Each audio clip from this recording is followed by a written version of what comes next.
Orbeye video microscope is essentially a high-resolution 3D video camera that we can use to image the operative site.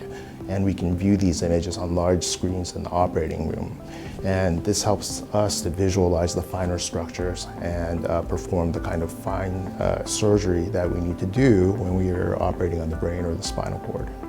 One of the benefits of the Orbeye camera is that it has a small footprint, and it's actually a fairly small device compared to the traditional microscope, so that it's easier for the operating room staff to set up, and it may be moved more easily from one surgery to the next.